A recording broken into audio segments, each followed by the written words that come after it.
Good evening, ladies and gentlemen. Welcome to the April 4th meeting of the Town of Wheatfield Board. This evening we have a preliminary meeting. This is a public hearing regarding the Farm Protection Plan, and I'm told that Karen, you're going to head the discussion. If you need help, Randy's itching to help out. You should. Basically, we received a state ag and markets grant a couple of years ago to develop an ag plan for the town of Wheatfield.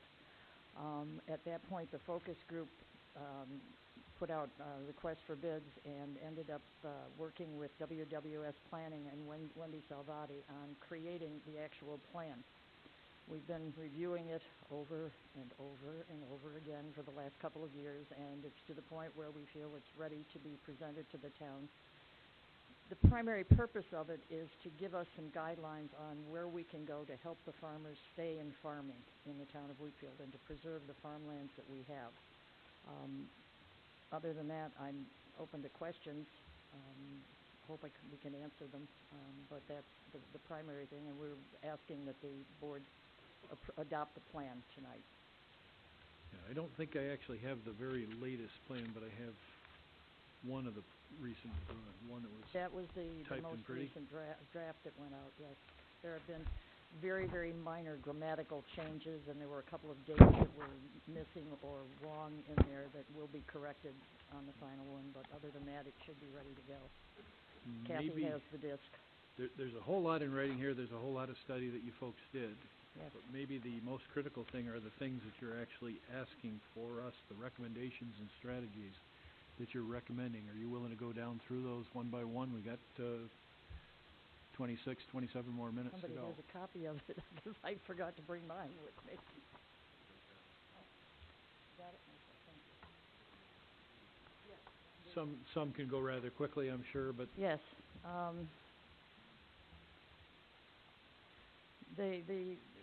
There are some very general tools and techniques for farmland protection, primary one being agricultural zoning.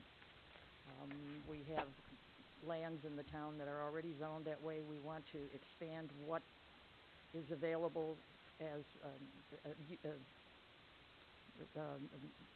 permitted use. Permitted uses in that zone. There are some. One of the zoning categories, we have to adjust some of the wording in it to make it more receptive to the farms that are already functioning there. Right. But that will be mostly cleaning up and then attempting to expand what's available to the farmers to do to develop their land. There will also possibly be an agriculture overlay for part of the land, just to particularly around the airport, to now, the lands that are in the RR zone, that's the one you're talking about, right, where technically you're not allowed to farm in exactly. in the rural residence. We need to make sure that that's about a third of the town over there on the other which side. is already farmland, and it needs to stay farmland, so we have to change that zoning. That's not in the agricultural, the state's agricultural protection zone, right? I think it is, isn't it? Part of it is. Yeah. Part of it is. Yeah. Okay. But this would be to make sure that it's protected through us too. So. Well, basically, that's a simple matter of us approving a change in our law. Right. That would say we accept farming in an RR zone. Absolutely. Correct? Yes. Yes, it's already there, so we might as well. Well, it's grandfathered, but technically, right, if somebody were to not farm the land for a year, we'd they have lose a problem. We don't want to do that. So yes, we will. I don't think Mike wants to chase too many farmers out of town. No, I don't. I would hope not. All right, that's one of the big ones. Let's see. The next one is incentive zoning to develop agricultural conservation easements or development rights on the land to keep it in farming, and to there are various techniques for doing that, and we're hoping to look into more of that, including the purchase of development rights. Conservation subdivisions, I believe that one of the other focus groups has been working on that already, but that would come under this. The purchase of development rights is one of the ones that we are starting to do some research on and make contact with the people in Clarence that have already got one in place. And it's very possible that at our next meeting we will have someone from Clarence coming to explain it to us so that we can get started on that. They've been playing phone tag back and forth, so hopefully they'll be able to come for that.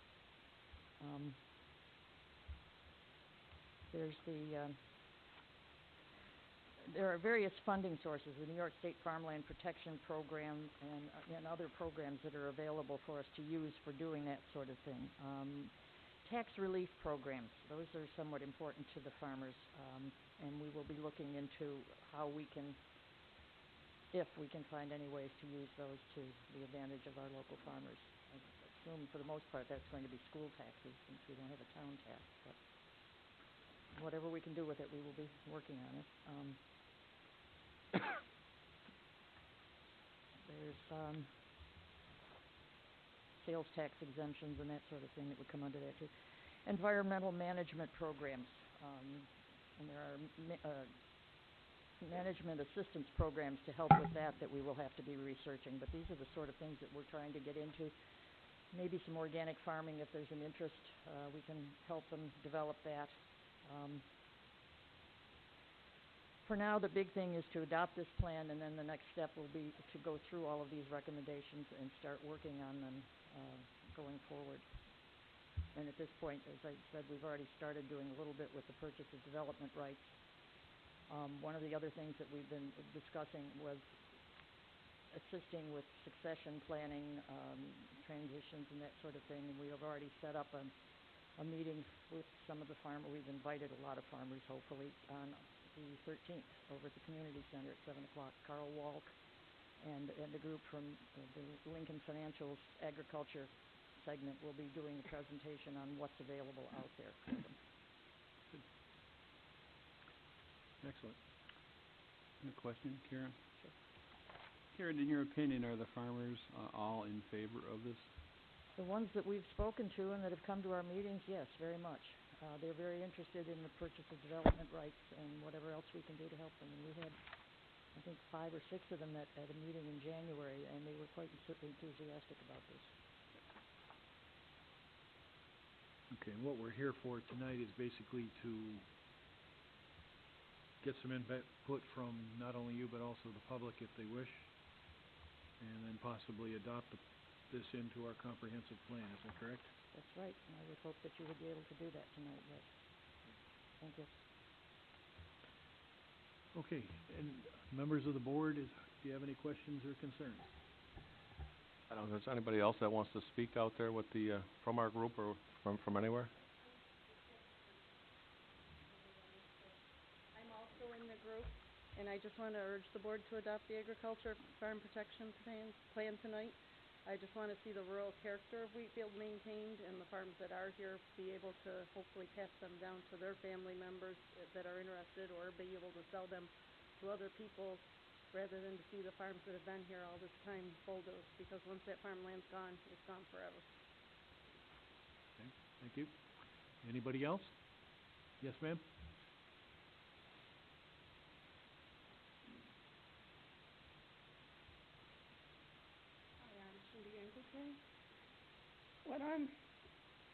I heard meetings of different farmers and different things where all this was discussed and stuff.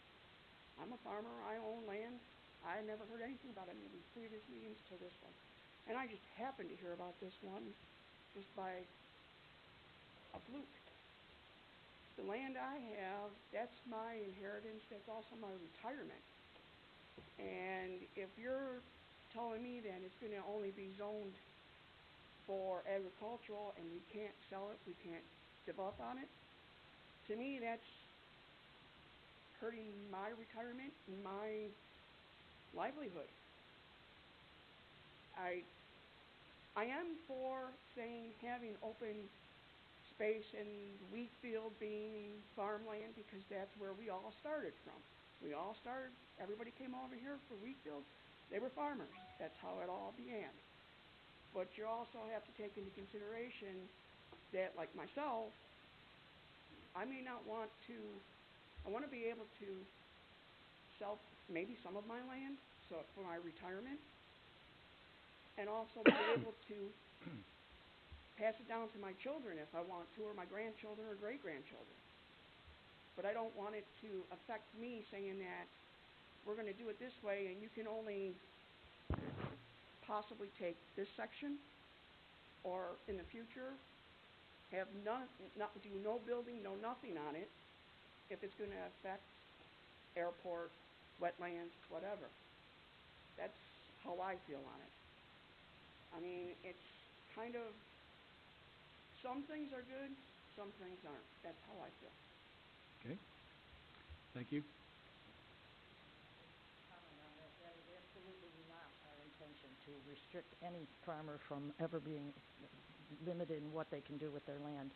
What we are trying to do is to find ways to make it financially viable for them to continue with farming and not have to sell it to a developer for their retirement. We know this is their retirement land. We do not want to restrict them in any way. We can't legally, and we have no intention of doing that. It's a way, we're trying to help them continue to farm and to continue to make money.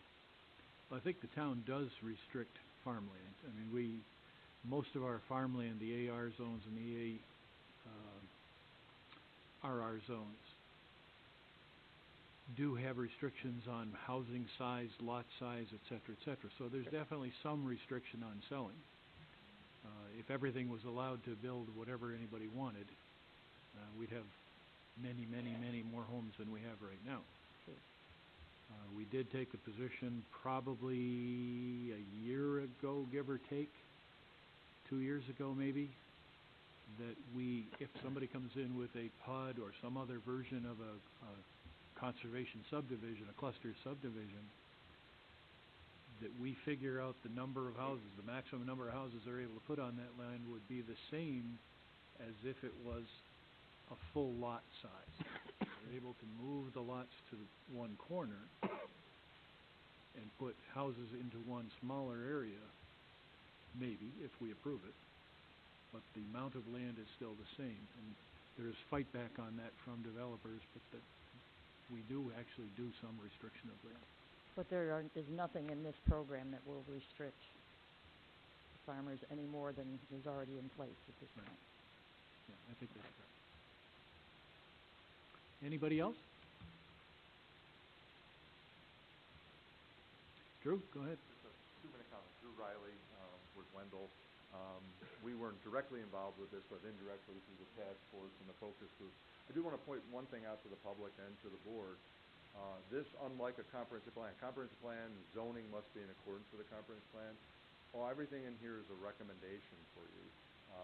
Having worked with these plans for 25 or 30 years, there's a lot of different things in there. You pick and choose those things to work on. As the committee said, they're working on PDRs. These are not things you have to do. Most of these things in there are things to help the farmers. Almost everything in there acknowledges farming as a business that the town wants in Wheatfield, and we're going to do what we can to keep farming in the town of Wheatfield. So I would advise, if you hadn't heard about this, please join the task force. They meet once a month, and they're going to be working on these different things. And trust me, they're not going to do anything to hurt farming. I think their overall focus is to keep farming in the town of Wheatfield. And there's some great tools in there. We call them carrots and sticks. The other big benefit to adopting this plan is you then move on to the next level of grants from the state of New York. State of New York's large focus is to preserve agricultural lands in the state of New York. You could then go after grant monies to do some of these programs like you're talking about. PDRs, you understand the concept of PDRs, is paying that farmer for the value of his land and allowing him or her to continue to do that. And we're not saying PDRs are going to happen in the town of Wheatfield. That would be years of research. Towns that go through this go referendums, etc., but it's something they suggested to research. A lot of the tax relief programs can be researched. There's all different tools out there. So I guess I'm here to tell you that I think it's a great plan. It'll help the farmers. If it doesn't help the farmers, then it's not worth doing it. And all the farmers out there, if they get a chance to attend those meetings. So thank you. Now, PDRs would be an excellent way to work together to protect the air base as well from encroachment. The air base, the The U.S. Air Force, NFTA are very concerned with encroaching on the areas that lead up to the main runway, both sides of the airport. And if we were to purchase the development rights of that particular land, you can still farm it, maybe do some other things on it, but we would have some control over what goes on that land, which will help us to guarantee the future of the airbase. Richard Muscatello is working with NIMAC diligently, the strategic committee of NIMAC, to see if they can get some help, because it really shouldn't be just Wheatfield voters protecting that airspace. So that's another thing that we're definitely looking into. Anybody else? I guess, Bob, I would just, Please.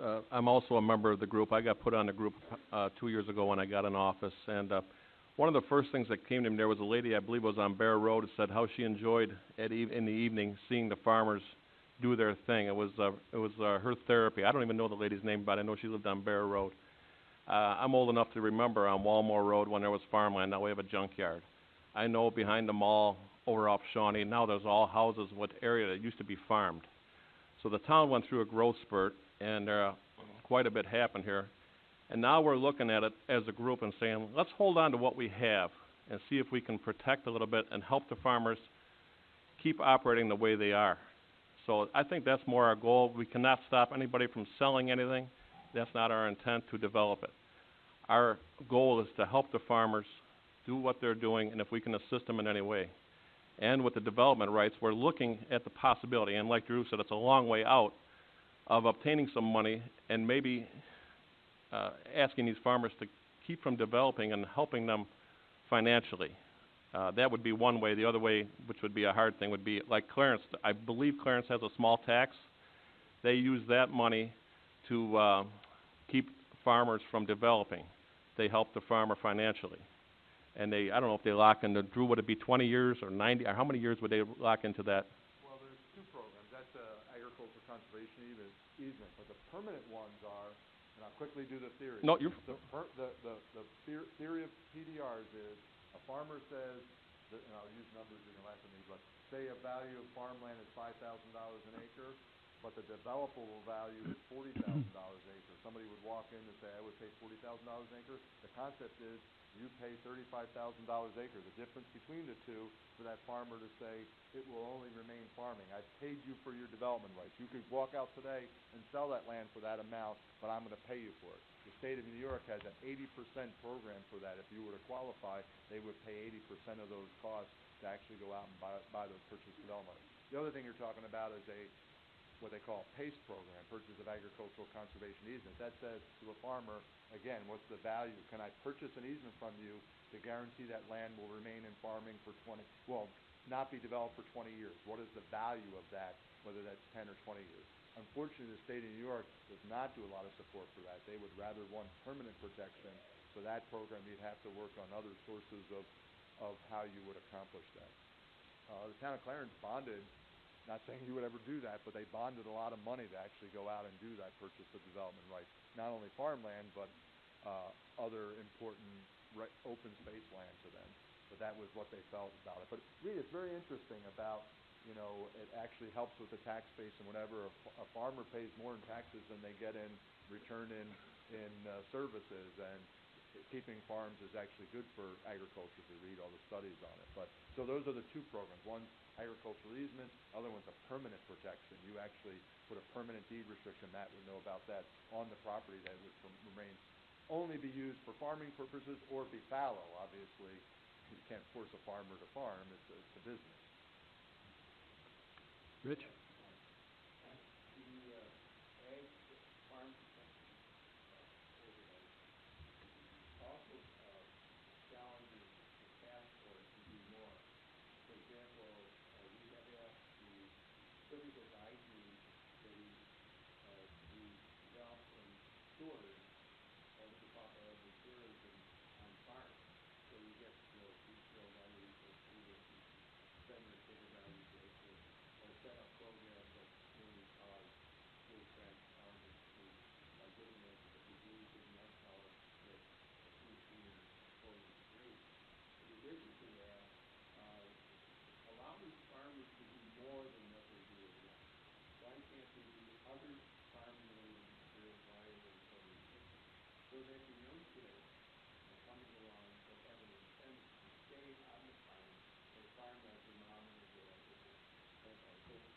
business development group is working with, particular guys who's working with both. So the plan is that. It involves the whole task force. We're fortunate that we do what we can. Thank you. Okay, any other comments? There is a chance that we will be taking a look at passing this evening. This may be your last chance to comment. I just think along with that, like I say, this is to help the farmers. We are not restricting anybody from selling or doing what they want to do. It's to help the farmers that want to farm. It's not very often that somebody calls Mr. Donner and says, my sewer on the back 40 acres has a problem, because it's not a problem. Farming is helpful for our tax dollars. We have subdivisions that roads need to be rebuilt, sewer lines, water lines, yard drainage. That is a continual call to Paul and the other departments here. So if we can keep farming, it's good for us. So I think that's all I have. Okay, thank you, Randy. If I remember right, the clearance program, they bonded $11 million. They've used somewhere around 7.5 or 8 million so far. They've actually purchased that much land, and the tax is used to pay off that bond. Did they? How did they determine the amount of money to be paid per acre in clearance? Well, that's part of the program. That's part of the research they have to do is you set up a program, you go through it, you set up a local law on it. You have to follow a whole process. There's assessment. You go through assessment. You have, that's why you don't jump into this. As you know, it's a lot of work. It's not just saying, oh, I think the land is worth this amount of money or what we'd be willing to spend. State of New York's involved, so they're going to have to be part of that process if you were going to do PDRs, purchase development rights. So it's that they're researching that now. It's a lot of work. It's a lot of work. You don't purchase the land. You purchase the rights that the farmers continue to farm. They don't own the property. We will retain the rights to what the value is worth.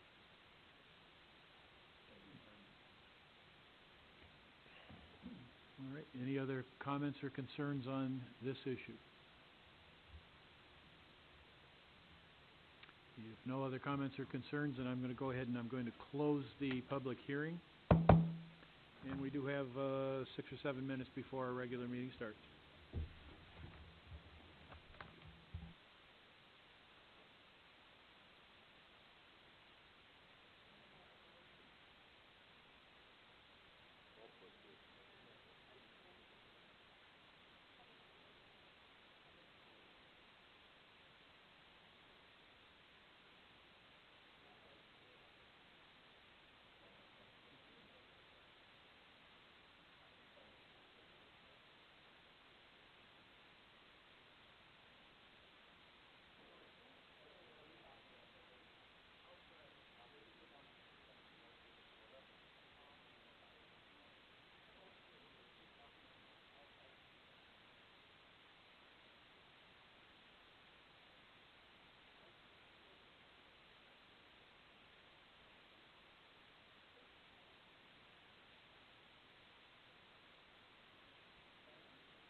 Okay.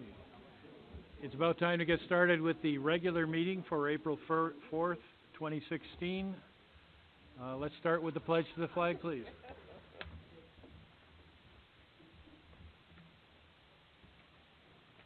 I pledge allegiance to the flag of the United States of America and to the republic for which it stands, one nation, under God, indivisible, with liberty and justice for all. Heavenly Father, we pray Thee to grant wisdom to all who are in authority, that order and justice may be upheld to the benefit of all citizens, and guide us to better serve the people of our community. Restrain those who seek to destroy our government. We ask Your divine wisdom to rest upon our leaders, to guide them and protect them. Amen.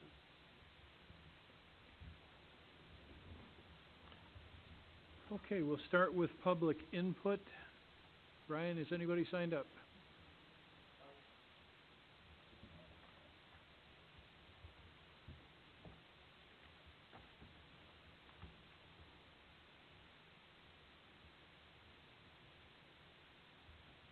Evening. Hi, Mike Alianello from Lancelot Drive. Just wanted to know if you guys have gotten any more correspondences or communications from National Fuel about the dehydrator. They were here at a planning board meeting, Last month, right? and I think that's the last thing we've heard, at least that I've heard. There was a note in the paper, I think it was Tom Prohaska's work on that one, that talked about the delay in the Pendleton compressor for another year, that they do intend to build it, but their intention is to open it up a year later. And that sort of piggybacks the same thing they told us at that planning board meeting. So nothing else has been said? I don't recall anything else. Thank you. No problem. Nobody else? Anybody wish to speak on any subject before the town? If not, we'll move on. Can you come to the...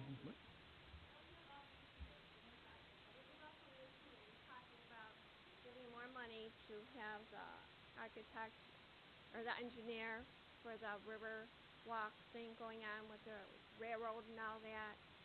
And then you said that the grant money would cover so much of it, and then the taxpayers will pick up the rest.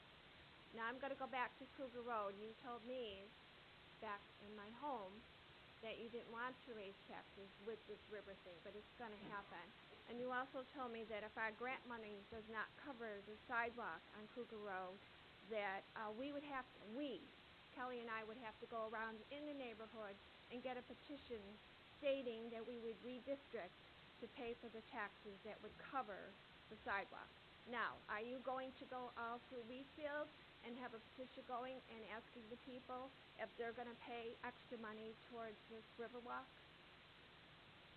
It's a good question. Are you gonna redistrict everything? So Our goal with the, it's called the Greenway Trail. Greenway Trail, The Greenway Trail is to have grant money pay for the overwhelming majority. We know that we have to maintain it over time, but the cost of building it, first of all, a portion of the cost of building it is actually in the city of North Tonawanda, and that's probably, I'll take a wild ass guess at $500,000 worth. And the other rest of the project, which would have been about $3 million, became $4.5 million, and we're going to need help to build it. We do have one grant. We don't have the total grant. right. With the grant that we have, we can go through the design phase, and we can actually start building and go a certain distance. We won't know how far that is until they get it designed. But then when you go there, I remember you sitting at my kitchen table telling me that it would come from the taxes, and you really were thinking There will- that maybe it shouldn't. There will be a portion of the Greenway Trail for So which will we feel you voters will be go to responsible. everyone like we have to go to everyone to see if we're gonna approve the extra taxes to pay for that? It is a different type of project. We probably wouldn't at this point. In your instance, you're coming to the board and you're asking to change Kruger Road.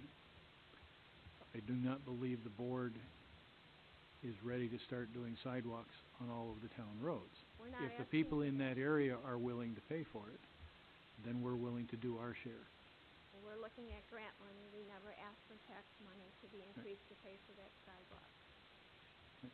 I just don't understand how one thing can do this, but the other thing cannot. Two totally different projects. So it's okay to raise people's taxes on this even though they don't know how much it will be raised, because you don't know how much it's gonna cost. And you're taking out more and more money to the engineers. I don't know where you're getting the idea that there's more money going to the engineers. It was in the paper about with the railroad tracks now, how things have changed with that. It's in the Buffalo News today. I don't have it in front of me. I've not seen it. Okay, I'll read the paper. Okay, anybody else on any subject before the town? Okay. For the record, 4 members are present. Councilman Helwig is finishing up his vacation with his family. We do have a set of minutes. The minutes are from the March 21st meeting. Assume that's the change you made, right? Does anybody want to move these in for approval? Moved by Gil, do we have a second? Second by Art. Any changes that anybody suggests?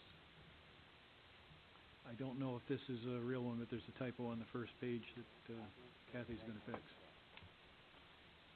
Anything else? If not, then all in favor of approving the minutes signify by saying aye. Aye. Any opposed? That's approved.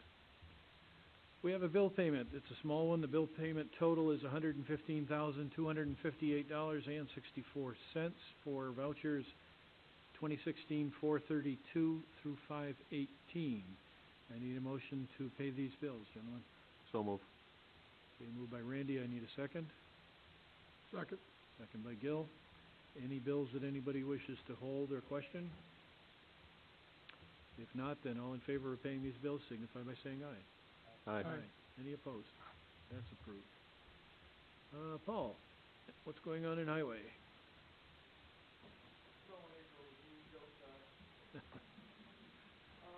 Had-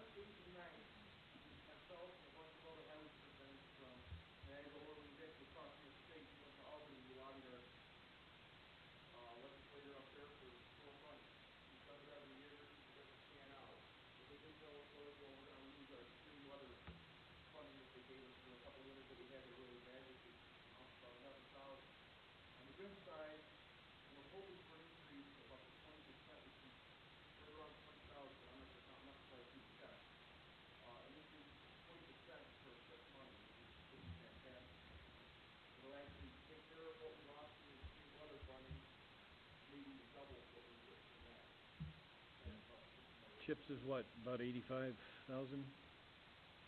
give or take? Here comes.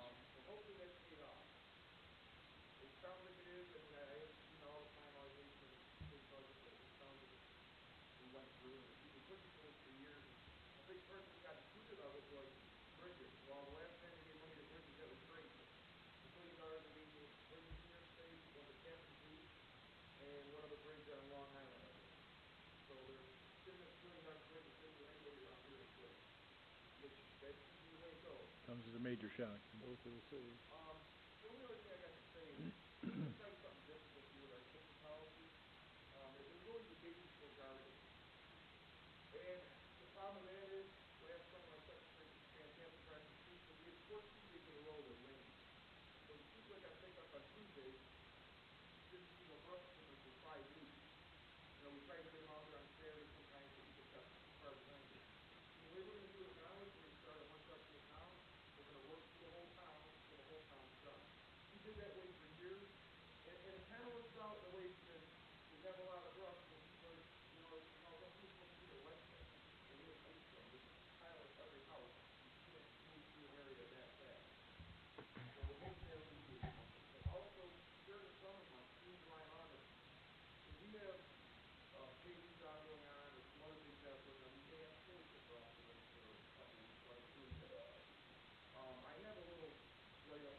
fix that today. I could pull them off that and put them on something else instead of having today they come in an hour and a half early because they finished the route. Now I can just work through the route. Hopefully we'll get done basically early in the summertime, and I can put them on a different job. So we're gonna try and see how it works out. We did it like 2 years ago, and it seemed to work out all right.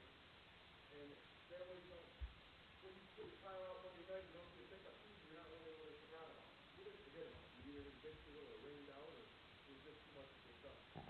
So that's been making some tough. I have a couple copies of it. It's actually on the Wheatfield website. Explains pretty much how we're gonna go about doing this. So if there's any questions at the end, we can talk about it. To your point, Paul, I know a young man that moved to Webster, New York. He put some brush out by the street. He called about a month later, and he said, if you got brush, you bring it to the town hall, or you find a neighbor with a pickup truck and bring it to the town hall. They don't chip out in Webster, New York. You bring it there, or so that's to your point that we do a nice service that is a little risky to our employees. I mean, I asked around before I decided to do this. I asked some other towns. I asked the town of Rockville. They go out once a month. I believe it's April, May, and maybe June. They go out once a month, hit the town, and that's it. They don't see in July and August, and they may go out one more time or 2 more times in the fall, but that's it. And they do a lot of theirs with clam buckets. I don't have somewhere to store that much brush until it ships out, like they do. So we do a lot of shipping in town. It's not like we're taking the benefit away from it. We still have a very good benefit as far as how much we do ship brush. But like I said, everybody knows how people drive nowadays. And these guys standing on the side of the road, the person might have to look at straw and even have to call the road. It's pretty scary for them. I mean, you put a cone on the road, next thing you know, you see the cone going down the road, and it's only 2 feet from you when you're standing there.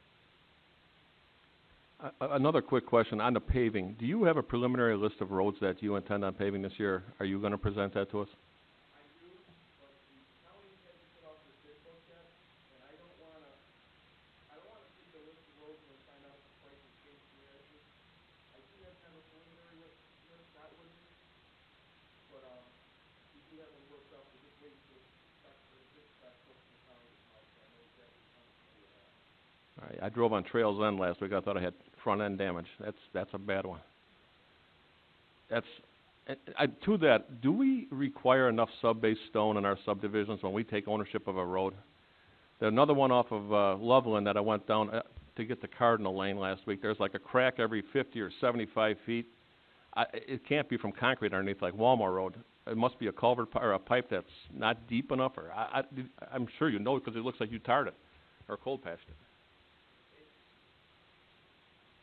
Part of the issue is when we do subdivisions, we're doing these small blocks. There's, 5 spaces. I think Trails End is probably 4 spaces. You haven't seen them 10 years down. And then they've got match points. You got about 10 foot of space that we're trying to match one end with the other. It doesn't hold up. I made a comment the other day. If you look at Durant Drive off of Norman, the town put in that section from Norman almost up to Bow. Now we did it, average, while we put stuff in. I mean, that road's 15 or 16 years old, it still looks beautiful. I can go into the subdivision, they won't, same size as the track, not just that, but we've been watching a lot more. I mean, we've been constantly talking to Tim about it, but we've really been trying to keep after things when we put these sub-bases in where we're supposed to be. Taking the guarantee instead of digging things out afterwards. Tim's been working a lot about if they gotta redo something, they come in, dig something out, they see if they get enough stone for that to put back in place. If I can, Paul, do we have a plan for another drainage committee meeting in the near future? I can pay for it. I have my list of drainage stuff, I mean, what I got from, KBG and stuff. We don't have those lists.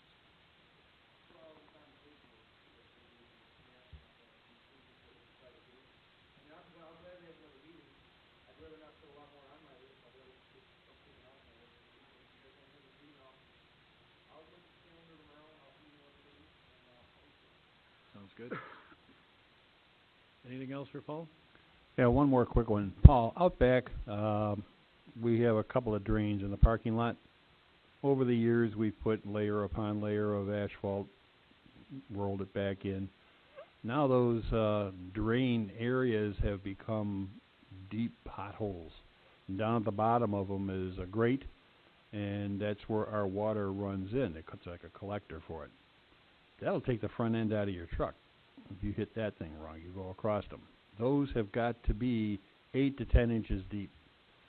When you look at it, it looks like the grade is tilted in there. Is there something you can do back there to raise that stem up to at least grade? So, out in the parking lot out back, it'll tear the whole front end off your truck, I'm telling you. Yeah, and I was daydreaming when I drove through there, and my bad, but still, it sure can wake you up in a heartbeat. It really does. They're bad. I got out to look. I thought for sure it was a pothole.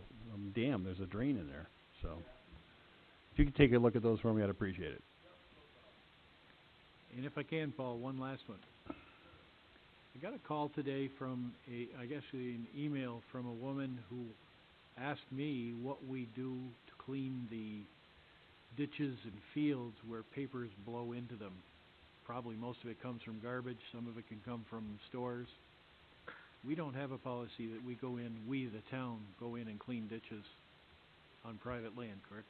Not clean garbage out of it. I'll be honest with you, a lot of that garbage, not so much now, but a lot of it's leftover from the days of old recycling bins. So people would put the newspapers on top of the recycling bins, and if some on our way, they threw everything. Now with the recycling bins with the lids on it, I don't think it's as bad. We have cleaned up a few ditches here and there. I mean, you know, only because there was stream in there. But at the most time, we do old ditches and consider tickets when it starts to happen. I mean, if they call me and say there's gonna be some company in there that's gonna try to fix their system, but unless you go to the sheriff's department and get some of the weekend warriors that go along with the garbage bags and clean up, and I don't have the kind of manpower to go along and do that for you. Okay, thank you. Rich, hiding way back in the back.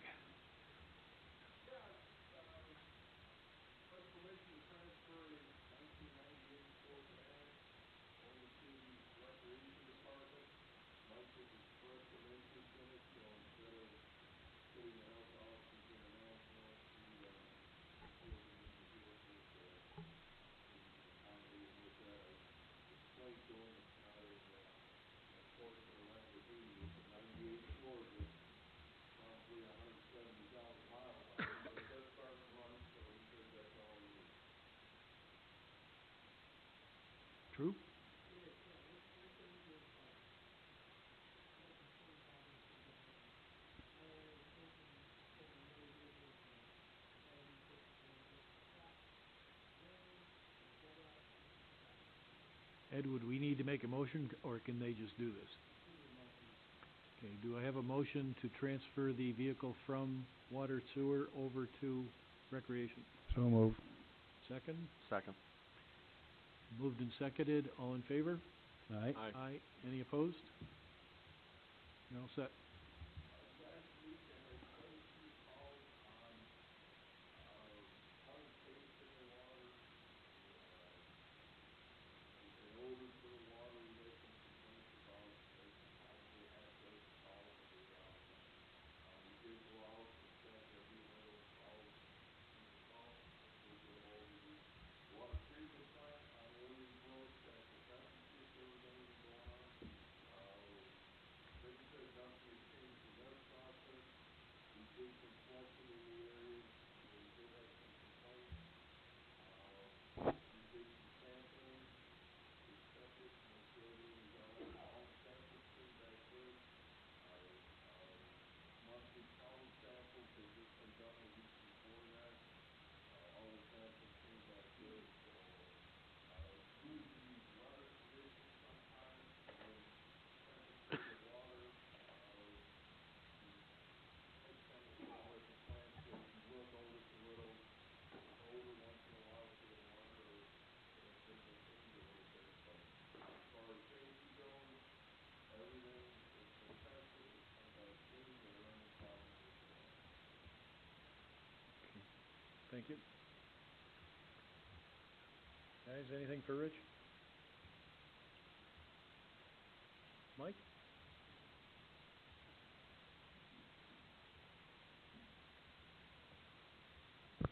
Rich, thanks for the van. Appreciate that. couple of items tonight. First, I want to just list out some of the Nerf Night meetings we have this month. We have actually one tonight. We got one again April 15th, Tuesday the 19th, and again Friday the 29th. We had one last Friday. We had 80 kids. We actually had to turn some families away, which is like we've never had that problem before. We always have all our staff on Friday, and 80 kids was a lot. I mean, I sent my kid there. The one very encouraging part on my end is our demographics are getting younger, which is great because we have a lot of kids aging out, and you want to bring in the new kids. So we have a lot of 5 and 6-year-olds for all our programs. So I think the future is bright for us as a department. And that brings us to the next thing, our summer camp. Registrations are ongoing.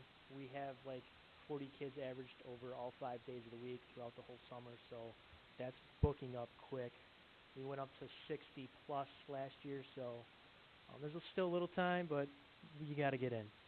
And then the last thing I got, senior dance, April 15th, Saturday, 4 p.m. Should be fun. What's the theme? Do we have a theme for that? We do not. It's spring. It's supposed to be spring. Supposed to be starting a park improvement project. Flower time. Thank you, Mike. Anything for Mike? Didn't you just have a movie night? How did those go? That's all?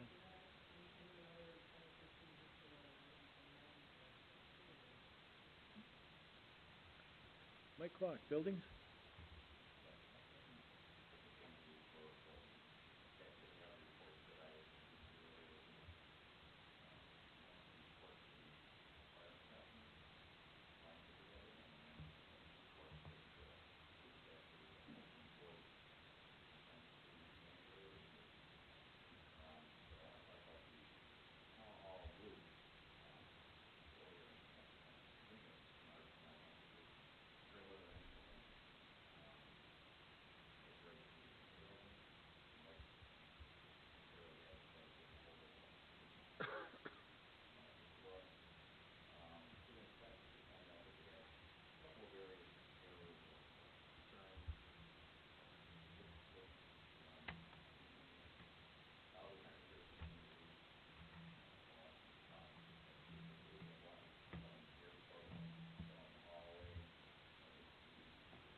Isn't there like a 10-year warranty on any of this?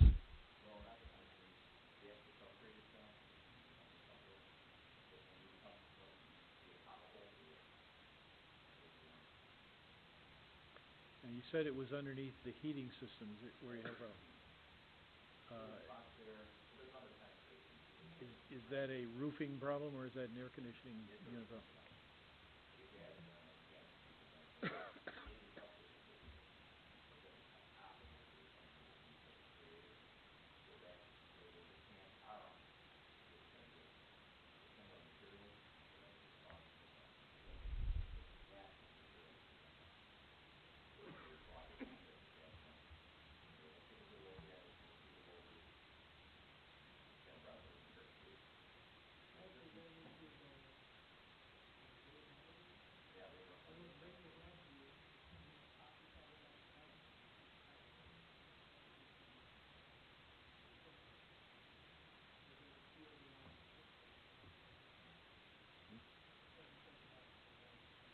Yeah, seems it is.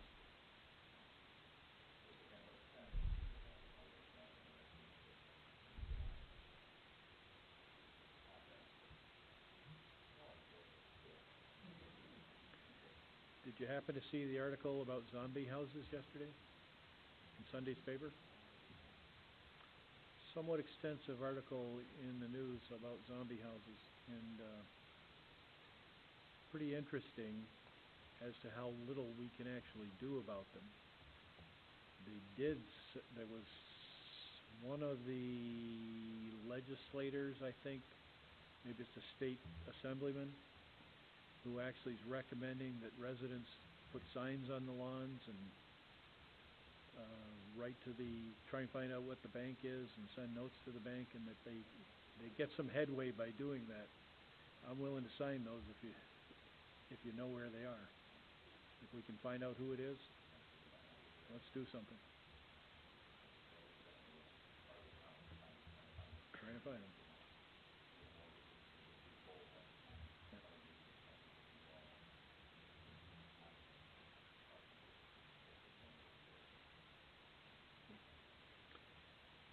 Thank you, Mike. Arlene, what's going on with seniors other than a senior dance?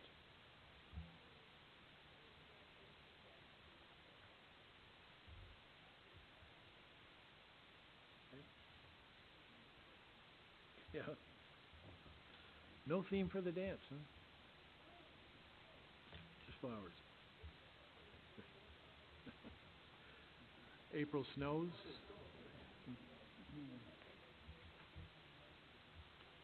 Okay, I guess we're up to Wendell. Tim?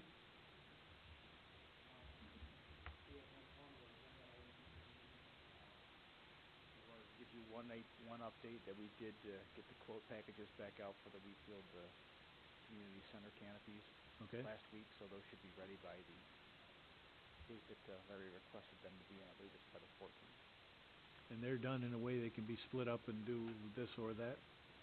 Yes, we can do one or the other, both or neither. Okay. Anything for Tim? Thank you, Tim. Before we get into motions, I'd like to make a very brief statement about the fact that Ed Mongold, who is here, Budget Director Ed Mongold, worked diligently and completed our state report. The state report is due and has to be into the hands of the state before the end of March. We're still in very good shape. We're somewhere around $70,000 less fund balance than last year, but it's still over $2.2 million, so we're still in very nice condition. That's the unassigned fund balance. So that's available to keep taxes down in the future, etc. As we get closer and closer to the end of the 10-year period before the census, it gets a little bit harder and a little bit harder and a little bit harder, and we have to be more diligent about not spending all of the money that's budgeted. And that's how you can maintain fund balances. And we were successful last year, even with some pressures from some projects that were unanticipated. I guess the biggest one was the community center, with the problem we had at the community center last year. So we have to keep our eyes on those kinds of things. That's an example of why, Rich, the last meeting 2 weeks ago, that you asked for 2 trucks. We felt it was best to only go with one. We as a board have to keep our eye on that, and we ask our budget makers, our department heads, to keep their eyes open too. You don't have to spend it just because it's in the budget. And you've continuously done that for my 6 years in office, and I hope we'll keep going for at least the next couple. Ed, is there anything you would like to bring up about your end of the year report? It's pretty simple. We'll get a complete explanation once the auditor comes in, takes a look at all of Ed's hard work. Very seldom do they make any changes to what he states, but if he does state something, we'll make that change, and then the auditor will make bring it all to your attention at that time. That usually happens about in the end of June, maybe early July. We still have motions to do. I see. He's with the motion. Okay, never mind. Then we'll move on to motions. Okay, the first motion we have, and it's lengthy, so I will just, Highlight it. highlight the beginning. It's regarding Vincent Properties, a not-for-profit corporation and tax-exempt charitable organization under Section 501c3 of the Internal Revenue Code of 1986 as amended, is planning